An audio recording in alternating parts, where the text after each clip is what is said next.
বন্ধুরা, চশমায় কখনো rubber band পরিয়ে দেখেছো? যদি ট্রিকটা না জানা থাকে অবশ্যই একবার ফলো করে দেখো, অনেক বড় সমস্যার কিন্তু সমাধান হয়ে যাবে। তো এই ধরনের আরো বেশ কিছু সাংসারিক টিপস থাকলো আজকের ভিডিওতে। আশা করি প্রত্যেকটা টিপসই তোমাদের কাজে লাগবে। টিপসগুলো ভালো লাগলে লাইক কমেন্ট করতে একদমই ভুলো না, চ্যানেলটিকেও সাবস্ক্রাইব করে নিও। তো নমস্কার বন্ধুরা, মৌস প্যাশনে তোমাদের সকলকে স্বাগত জানাই। আশা করি তোমরা সকলেই ভালো আছো। তো চলো আজকের প্রথম টিপসটা দেখে নেওয়া যাক। বন্ধুরা, দেশলাই কিন্তু আমাদের প্রত্যেক দিনেই ইউজ করতে হয়। আমরা হয়তো গ্যাস জ্বালানোর সময় দেশলাই সেইভাবে ইউজ করি না, কারণ আমরা লাইটার দিয়েই জ্বালিয়ে থাকি। কিন্তু অনেক সময় দেখা যায় যে লাইটারটা হয়তো কাজ করছে না, তো তখন কিন্তু দেশলাই প্রয়োজন হয় গ্যাস ধরানোর জন্য।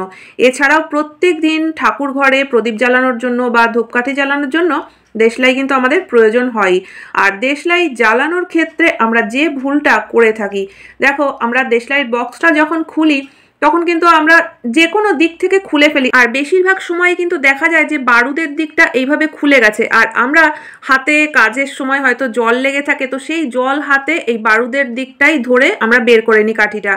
তো এইভাবে জল লাগতে লাগতে কিন্তু দেখা যায় যে দেশলাইগুলো আর ঠিকমতো জ্বলতে চাইছে না, বা এই বারুদগুলোও যে আমাদের হাতে লেগে যাচ্ছে। তো হয়তো তাড়াহুড়োর মধ্যে আমরা হাতটা না ধুয়েই কাজকর্ম শুরু করছি, বা হয়তো কিছু খেয়েও ফেললাম। তো এটা কিন্তু আমাদের স্বাস্থ্যের পক্ষে খুবই ক্ষতিকারক। তো আমাদের এই কাজটা অবশ্যই করে নিতে হবে, তাহলে কিন্তু আর এই সমস্যা হবে না। তো দেখো, প্রথমে বক্সটাকে খুলে দেখে নিতে হবে বারুদের দিকটা কোন দিকে আছে। যেদিকে বারুদের দিকটা রয়েছে সেদিকে একটা পেন দিয়ে এরকম একটা মার্ক করে দিতে হবে। তো তাহলেই কিন্তু আমরা দেশলাই ধরানোর সময় বুঝতে পারবো যে কোন দিকে বারুদের দিকটা। তো এবার আমরা সেই দিক থেকেই যদি বক্সটাকে খুলি তাহলে কিন্তু বারুদের দিকটা কখনোই আর হাতে পড়বে না। তো আমরা উল্টো দিক থেকে কাঠিটাকে যদি ধরি তাহলে হাতে বারুদও লাগবে না, বা বারুদের জলটাও লাগবে না। তো দেশলাই ধরাতে কিন্তু আমাদের আর কখনোই কোনো সমস্যা হবে না। তো আশা করি বন্ধুরা টিপসটা তোমাদের কাজে লাগবে। চলে যাচ্ছে এর পরবর্তী টিপস। অনেকেরই আছে যে রান্নাঘরের জায়গা খুবই কম, বা হয়তো ঘরও খুব ছোট, তো সেক্ষেত্রে বাসন রাখতে খুবই অসুবিধা হয়ে যায়। তো আমাদের প্রত্যেক দিন যে বাসনগুলো ব্যবহার করতে হয় সেগুলো তো কোনো না কোনোভাবে রান্নাঘরে রাখতেই হয়, কিন্তু এমন অনেক কিছু বাসন থাকে যেগুলো হয়তো আমাদের সবসময় প্রয়োজন হয় না, কিন্তু বাড়িতে যখন গেস্ট আসে তখন সেগুলো বের করতে হয়। বিশেষ করে এই ধরনের ছোট ছোট বাটি, গ্লাস, চামচ বা বেশ কিছু আমাদের এক্সট্রা কাপ থাকে, সেগুলোও কিন্তু আলাদা করে রাখতে হয়। আর সেই বাসনগুলোকে যদি আমরা ঠিকঠাক মতো না রাখতে পারি, খোলা অবস্থায় রেখে দিই, তাহলে কিন্তু বাসনগুলো ধুলোবালি পড়ে একদম নোংরা হয়ে যাবে। তখন কিন্তু পরবর্তীকালে এই নোংরা বাসনগুলোকেই আবার আমাদের মেজে ঘষে পরিষ্কার করতে হবে। তো তার জন্য একটা ছোট্ট টিপস আজকে তোমাদের সঙ্গে শেয়ার করছি। এই টিপসটা অবশ্যই তাদের জন্য যাদের বাসন রাখার জায়গার সমস্যা রয়েছে। যাদের মডিউলার কিচেন তাদের কিন্তু এই টিপসটা ফলো করার কোনো দরকার নেই। তো দেখো, এখানে আমি দুটো বোতল নিয়ে নিয়েছি। আমাদের ঘরে কিন্তু এরকম প্লাস্টিকের বোতল অনেক থাকে, জলের বা কোল্ড ড্রিঙ্কসের, যেগুলো আমরা ফেলে দিয়ে থাকি। তো এই ফেলে দেওয়া বোতলগুলো দিয়েই কিন্তু আমাদের এক্সট্রা যে বাসনগুলো সেগুলো রাখার জায়গা করে নিতে পারবো। তো দেখো, এখানে একটা কাঁচি নিয়ে নিয়েছি, আর এবার বোতলের মাঝখান থেকে কিন্তু একদম উপর থেকে নিচ পর্যন্ত এইভাবে করে চিরে নিতে হবে। তবে বাসন রাখার ক্ষেত্রে চেষ্টা করবে যে যদি একটু বড় বোতল নেওয়া যায়, তাহলে কিন্তু বেশি বাসন ধরবে।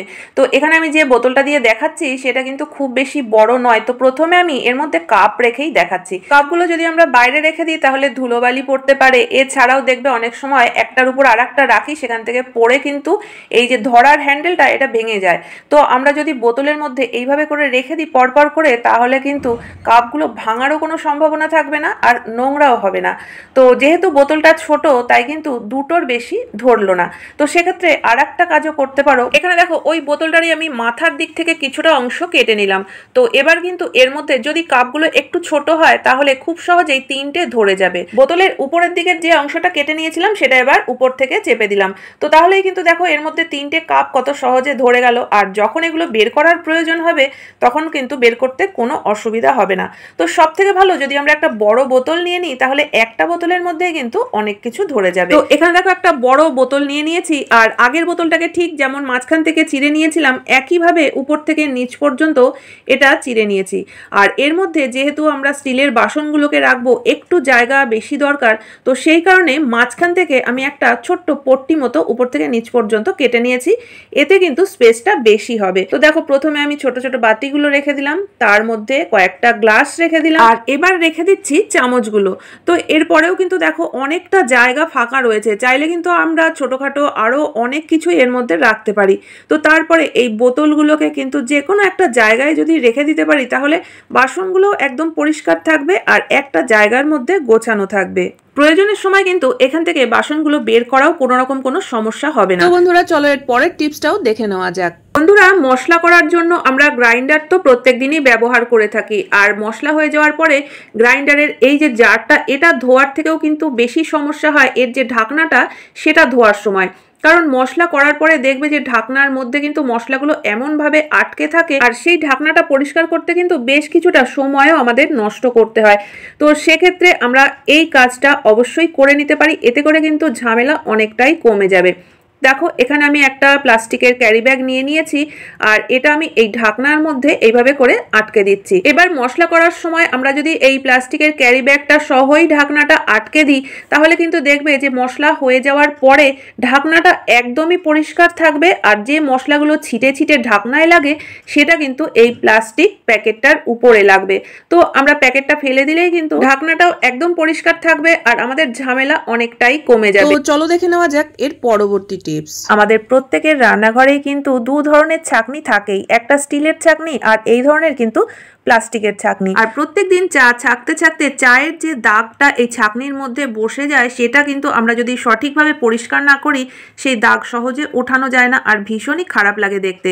তো এখানে যদিও আমার ছাঁকনিটা একদমই পরিষ্কার, তো আমি পরিষ্কার করে তো তোমাদের দেখাতে পারছি না, তবে কিভাবে পরিষ্কার করবে সেই পদ্ধতিটা তোমাদেরকে বলে দিচ্ছি। স্টিলের ছাঁকনি হলে কিন্তু অনেক সময় আমরা আগুনে নেটটাকে পুড়িয়ে সেই নোংরাটাকে পরিষ্কার করে ফেলতে পারি, কিন্তু প্লাস্টিকের ছাঁকনির ক্ষেত্রে কিন্তু খুবই সমস্যা হয়ে যায়। তো যে কাজটা করতে হবে, নিয়ে নিতে হবে এক বাটি গরম জল, আর জলটা কিন্তু একটু বেশি পরিমাণেই গরম করতে হবে। তো তারপরে এই গরম জলের মধ্যে ছাঁকনিটাকে ভিজিয়ে রেখে দিতে হবে আধ ঘন্টা থেকে 40 মিনিটের জন্য। তো এইভাবে আধ ঘন্টা 40 মিনিট পর ছাঁকনিটাকে তুলে এখানে নিয়ে নিতে হবে একটু পেস্ট, আর একটা ব্রাশ নিয়ে নিতে পারো বা স্কচ ব্রাইট নিয়ে নিতে পারো। তো এই কোলগেট দিয়ে আর স্কচ ব্রাইট দিয়ে যদি একটু ভালো করে ছাঁকনিটাকে ঘষে নেওয়া যায় দেখবে কালো দাগছোপ কিন্তু সম্পূর্ণ উঠে একদম পরিষ্কার হয়ে যাবে।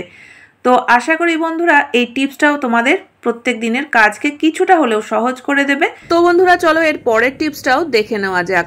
আজকাল কিন্তু শুধু যে বয়স্কদেরই চোখের সমস্যা হচ্ছে এটা কিন্তু নয়, বাচ্চা থেকে বড় সমস্ত বয়সেরই কিন্তু দেখা যাচ্ছে যে চোখের প্রবলেম হচ্ছে, আর সেই কারণে চশমা সবসময়ই পড়তে হচ্ছে।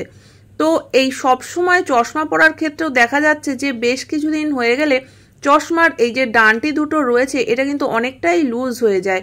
তো বাচ্চারা যখন দৌড়াদৌড়ি করে খেলাধুলো করে অনেক সময় দেখা যায় যে চশমাটা হয়তো নিচে পড়ে গেল, তো এতে করে কাঁচটাও ভেঙে যেতে পারে, আবার নতুন চশমা আমাদের পয়সা খরচা করে বানাতে হবে। এছাড়াও আমরা যখন কাজকর্ম করার ক্ষেত্রে সামনের দিকে ঝুঁকি, দেখবে চশমাটা কিন্তু একদম সামনের দিকে চলে আসে, কোনো কোনো সময় হয়তো চোখ থেকে চশমাটা খুলে পড়েও যায়। তো এই সমস্যার সমাধান হিসাবে কিন্তু অনেকেই দেখবে যে চশমার ডানটি দুটোতে একটা সরু দড়ি বেঁধে রাখে, যেটা দেখতে ভীষণই খারাপ লাগে।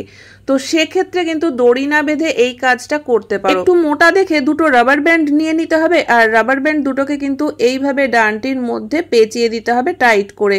তো এইভাবে যদি আমরা চশমাটা পরি তাহলে কিন্তু দেখবে যে এই যে রাবার ব্যান্ডটা আমরা লাগিয়েছি এটা কানের পেছনেই আটকে থাকবে, আর কিন্তু সামনের দিকে ঝুঁকে পড়বে না। তবে সব থেকে ভালো হবে যদি তোমাদের কাছে কালো রাবার ব্যান্ড থাকে, কালো রাবার ব্যান্ড লাগালে, কারণ তাহলে কিন্তু সহজে বোঝা যাবে না যে এখানে আমরা কোনো রাবার ব্যান্ড লাগিয়েছি। কোনো রকম পয়সা খরচা না করেই কিন্তু আমরা আমাদের এই সমস্যার সমাধান করে নিতে পারি। তো বন্ধুরা আজকের মতো ভিডিও এখানেই শেষ করছি, দেখা হচ্ছে আবার নতুন ভিডিওতে।